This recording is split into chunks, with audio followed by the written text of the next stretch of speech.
We are obviously in the midst of a presidential election cycle. What we're going to do is we're going to take ideas from each camp. One will be rent control, one will be tariffs.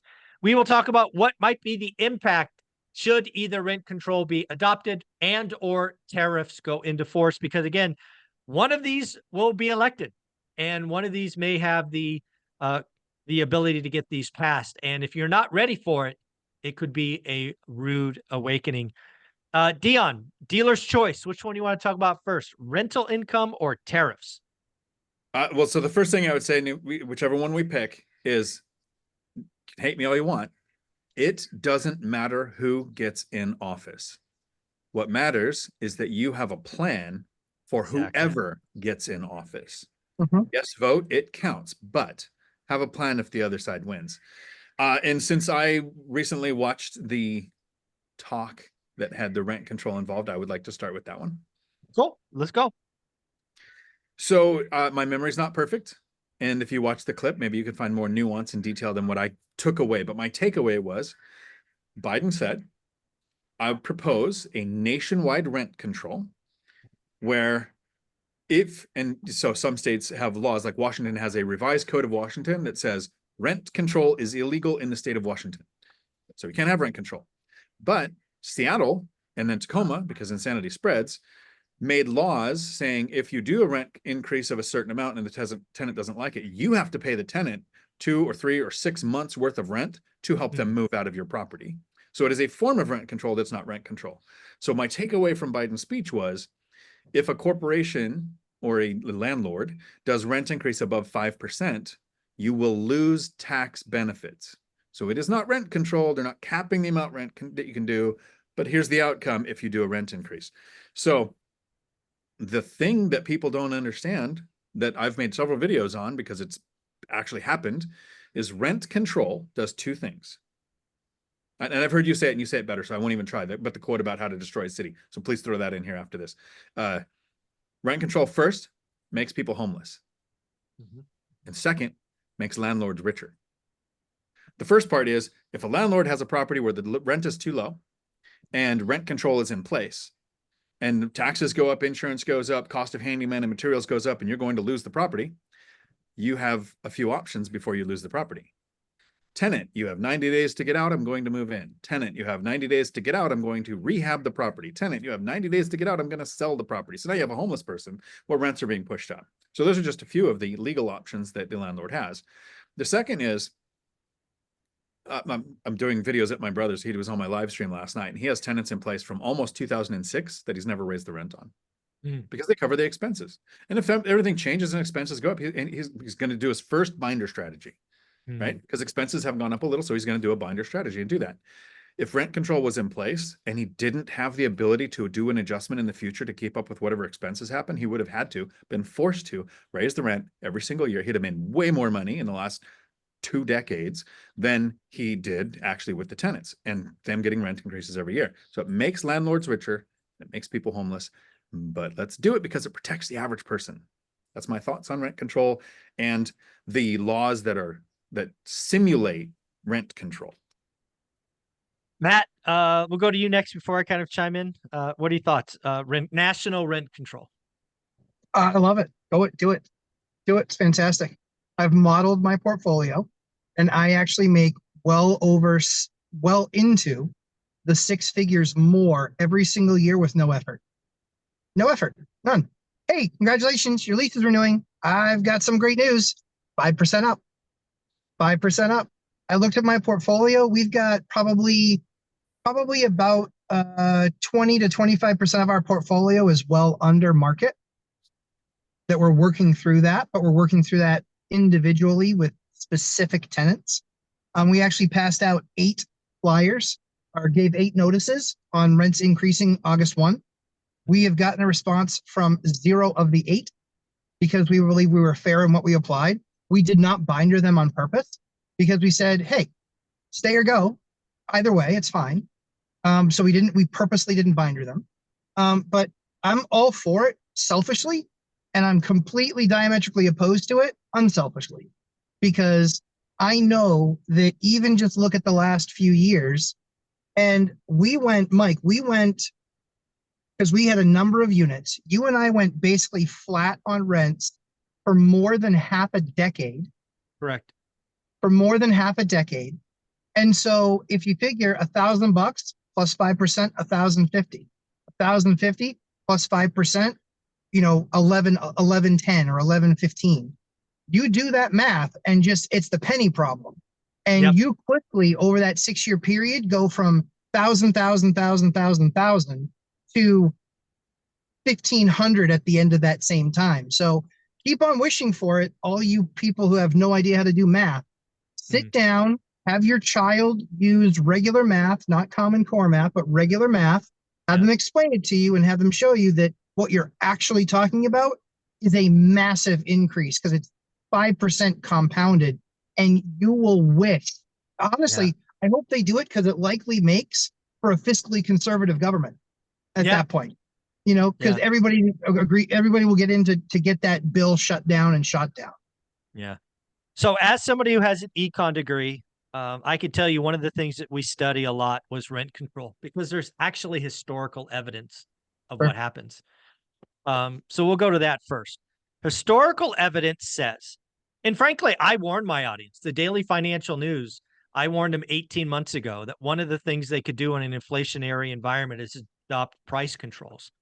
So this actually is for everything, whether it's rent control, gas prices, milk, eggs, anything you want to put, chips, anything you want, AI chip, whatever you want. If you adopt essentially price fixing.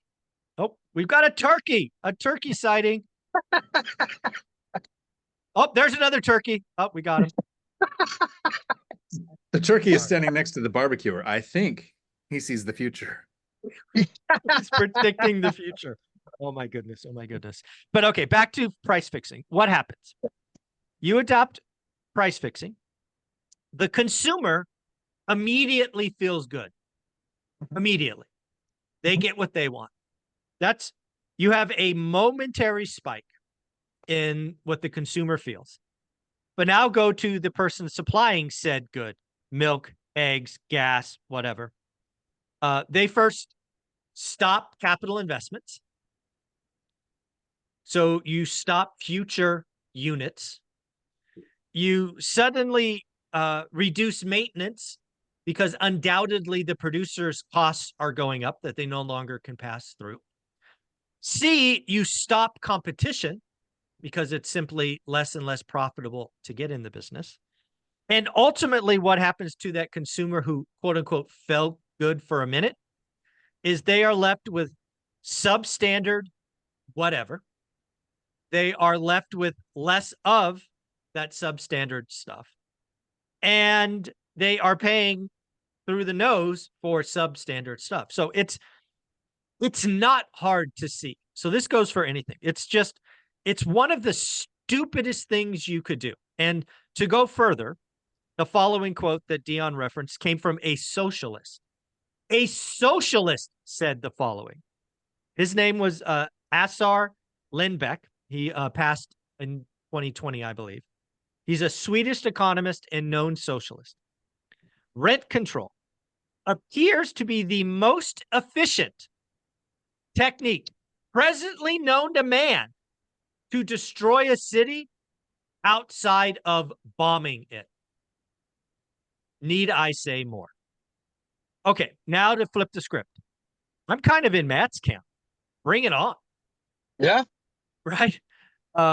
We in California had rent control brought to us, I don't know, 6 years ago by the king, with one of his AB assembly bills that we didn't vote on. He's just the king and made it happen.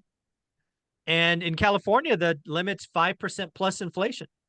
So because the king said I had to do it, I went from occasionally raising rents to raising rents the maximum every year because the king said so. And oh, by the way, I'll let you know that there's less rental units and all of this as we've talked about. So I think rent control, again, it has evidence that it's destructive. And I'll just close with this. I believe rent control won't get through Congress. I believe rent control is unconstitutional and will be kicked out by the Supreme Court. With that said, rent control is this election's cancel student debt. It's a way to buy votes. That is all this is. It's all theater. He's been president for 4 years. He could have attacked this at any time in the last 4 years. But lo and behold, he's doing it 3 months, 4 months before the election. So that's enough about rent control. Bring it on. It's not going anywhere, but whatever. Now, let's talk about tariffs. One of the things that Trump has made near and dear to his campaign, near as I can tell, is he is going to raise tariffs on imports with a specific focus on China. I read just this morning that tariffs will be going up on all imports. I think it was only 10% on imports from other countries. But I want people to realize, again, like rent control, that might feel good in the moment. Yeah, get those guys, low cost producer, blah, blah, blah. There will be a ripple effect because of tariffs. So we'll go the other way this time. We'll go to Matt first. What do you think about tariffs? I think across the board, I think that that's a pretty rough way to do it. 97% of the material that we use to make prescription drugs is overseas. So that's probably not the best idea for that. You look at some other areas and, certainly it shouldn't be less expensive to buy a Chinese electric vehicle than it is an American electric vehicle, right? So I think you kind of wade through all that stuff. I think it's really funny because everybody else in the world is protectionist, just not us. Like, we're just like, yeah, bring it in. But I think that's something that you've always said, Mike, since day one when we started talking, is people are hooked on cheap crap. Yeah. And that's the fact. People are hooked on cheap crap. The number of times that, just walks into the big red circle and the big blue letters across the front of the building, that is a temple of cheap crap. Yep. And people are there all the time. They live there multiple times a week. Oh, you want to just go do a quick run to blah, blah? No, I don't. And I don't want you to either. Yeah. I don't. Save your money. Come on. Live below your means. It's just tons of cheap crap. And so people, before they know it, it's death by 1,000 cuts. They get to the register. I just bought a couple things. Right. That was $27 today. And it was $33 on Wednesday. And it was, $47 on Saturday. Before you knew it, you blew an extra $100, $5,200 a year, and that's what's keeping you in your position. So I think tariffs, when you make, it's just like anything else. That is a tax, and that is going to raise the price of those goods. And are we ready? Are we ready to take the blunt force of the increase in cost to those goods? Because if inflation is finally correcting, this is going to give it a nice big resilient bump. Yeah. Dion, what do you think? Tariffs on all imports. I think it was 80 to 100% on China. I might be wrong. 10% everywhere else. Again, all this is due to change. But generally speaking, let's put tariffs on all imports.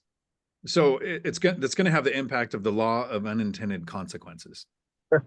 And there's a theory that you've mentioned a few times, and I can never remember what it is, but it's the pain comes later. We print money. It's like alcohol. You drink now, you feel better. The pain comes later. Rent control, put it in place. Rent can only go up a little. Feels good. Pain comes later because rent goes up every year now, and there's less units available. So if you put these controls on tariffs, the idea is the capitalists will go. It draws work back to the U.S. because it's cheaper to produce it here. So that could be the hold on. It's not. It's one of the goals. It's more competitive. Right. It's right. You're not paying the tariffs to produce, right? Right. So let's say you want to buy a device for $1,000. You're willing to pay $1,000 on payments for the next 3 years, every 3 years, because you got to have the newest one. And so you're comfortable doing that. We put these tariffs on. Okay, if you're going to bring that device from another country, you have to pay more. That country has already got the close to unpaid labor in the lithium mines, the close to unpaid labor in the make the Skyrim hoodie, sweatshops, whatever they call them, right? Those situations just get worse for those employees because the company isn't going to eat the money for the tariffs. They're going to take it out of wages. They're going to take it out of something else. They're going to take it out of quality. They're going to continue to put the cheap stuff in the place that Matt was trying not to name. But, you can go into a lot of those stores and find cheaper and cheaper products made. And those tariffs don't do what the intended consequences, the unintended consequences. we don't end up with anything coming down in price. We don't end up with more jobs coming back to the US.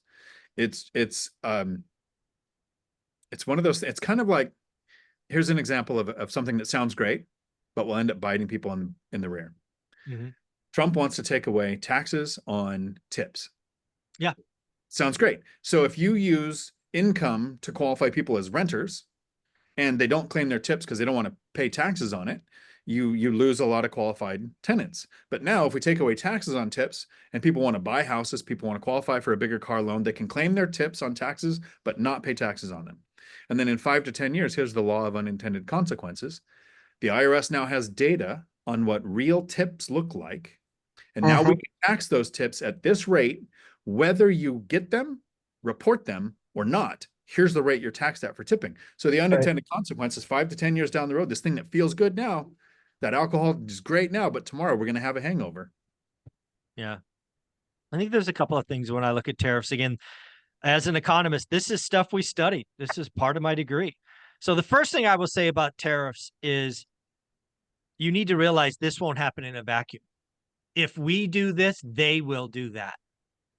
So when we talk about tariffs, don't only think about imports, think about exports, right? So that's the first thing I think that's missing from this. Do you think China and Europe's going to take this lying down? No freaking way, right? It's going to be a tit for tat. And at the end of the day, kind of net neutral when all of this is said and done.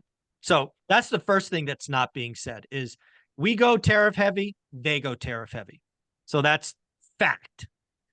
Next, tariffs are absolutely taxes. And I think both of you had it right, but in different portions. The first thing you have to realize is if we go the tariff route in a meaningful way, meaning across multiple industries and multiple products, you're going to have to go to Jerome Powell and the Federal Reserve and say, change your inflation target. You can't have a target of 2% or average 2%. You're going to have to take that up to 3 or 4. Because if you bring in tariffs and we import so much crap, there's no chance you get to 2%. It's going to be 3 or 4, just mathematical certainty. Correct. So that's, you have to change everything. And then kind of the last thing to talk about is, again, it's one of those things that feel good. And the reason I reacted when Dion said cheaper is it will not make US goods cheaper. It will make us more competitive. For example, the iPhone, just because that was an example. Today, you can buy that from China for $1,000. I'm just using that as an example. You throw on 100% tariff, it's now $2,000. Now, there's some place in Tennessee where you can make that iPhone for $1,800. Great, we're suddenly more competitive, but it's still 80% more expensive than it was before. Right? Exactly. If I could, I think maybe it was either I misspoke or it was misinterpreted.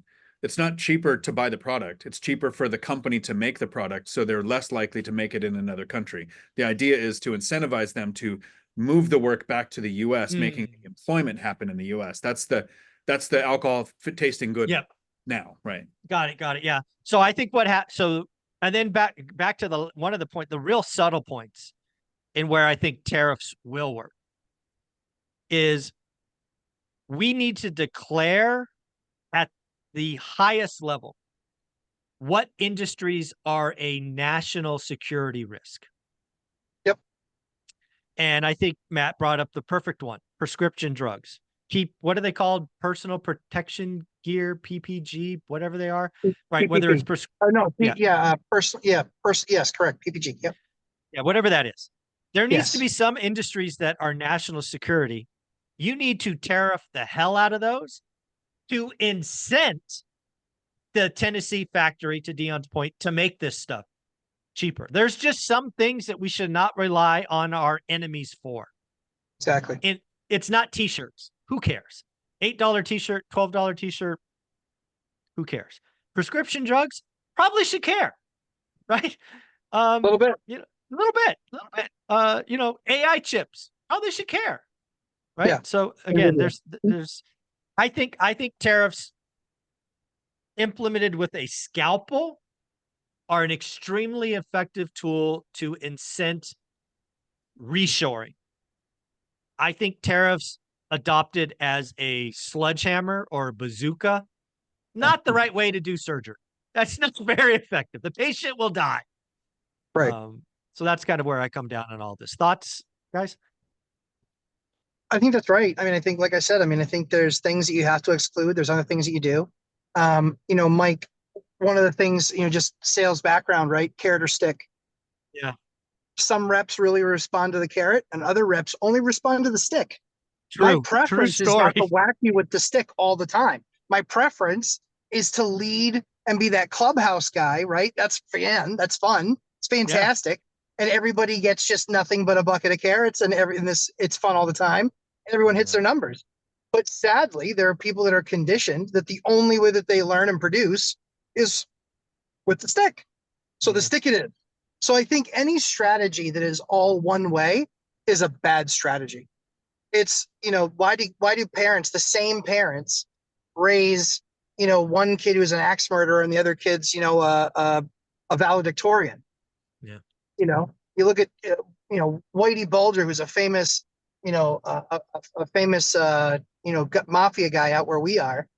And his mom raised him and he raised Billy Bulger, who was the dean of UMass and ran for governor and all these and statesmen, and same parents, different outcome. So yeah, I think you have to what we, like you and I always would talk about, in sales teams, you have to right size it. You can't have that quota where the rep's going to get it and go, absolutely not, and they're defeated day one. I'm out. Yeah. You got to right size it. And we know we're passing on quota. So we've got to make sure that we right size it. And I think that's just like anything. I wouldn't be surprised at all if Trump is talking about 80 and 90% and it ends up being 30. And that's a pretty big victory lap at the end of the day, because we got to get that trade imbalance fixed. And I think in the next 4 years, I believe it or not, I think in the next 4 years, he gets that trade balance rebalanced. And that would be huge for us as a country. Yeah. If we bought it in where I come from, if in 4 years we were making more things that are national security level, I would consider that a win. If you get the trade balance down, that's a grand slam. But I'll settle for just making some of the right stuff. Yeah. Frankly. Yeah. Agreed. Dion, what do you think of all this? So I think if you go, this is kind of an exercise for anybody watching and even us, go to people outside the one rental at a time community and ask some simple tax questions. Why do we pay taxes? I'm going to have to do some experiments on this. So the assumption, right, would be, so the government makes money. That would be the first most common teenager answer. Fair. Some people who study economists would say we want to reduce the capital and to keep the value of the currency up. Okay. And then other people that are really paying attention realize we have an incentive program. Like the tariffs are to disincentivize this, incentivize this. And the taxes are used to get people to perform a certain way. It's not about the money as much as it is about the behavior. And I can prove this, which makes me wonder why so many people rely on W-2 work as a source of income, because the government doesn't want you to have a job, right? And we'll use the sin tax as an example. They say smoking cigarettes causes bad health concerns, bad for everybody, could be bad for the people not smoking. So we're going to tax this. You're going to have this 50-cent pack of cigarettes cost you $12. All these tax on here to try to stop it. Alcohol, 57% tax in the state of Washington. So we're trying to disincentivize people from drinking because it's not good for everybody. So if you have a job, you're in the 30 to 45%, 50 in your California tax bracket. You're paying taxes. They're punishing you for working. If you're an entrepreneur, they even charge you the employee and employer version. If you're growing a business, now we'll give you capital gains tax. It's only 20-ish%. So we'll lower that. And if you're an entrepreneur, because we need innovation in housing, we're going to charge you 0 and let you carry forward losses to next year. The tariffs is the same thing. It's not about the government saying, oh, if we raise tariffs on a country, we're going to make more money on the taxes. No, we're going to incentivize a certain outcome. Correct. Don't know that it's very effective, because look at the incentive program we have to say you should be an investor. You shouldn't be an entrepreneur. You shouldn't be a W-2 employee, but most people work at W-2. There you go. Dion, where can people find you? Right here on YouTube, Dion Talk Financial Freedom. And Matt, you're driving. Where can they find you? Lumberjack Landlord, YouTube, and Instagram, and it's literally just down the street, just getting in their parking lot. There you I go. was in somebody else's way in my parking lot. My bad. My bad. My bad. All righty, guys. You're amazing. Take care. Dion, good job helping your brother. Matt, drive safe. You're amazing. Later, guys. Thanks, Yeah. guys.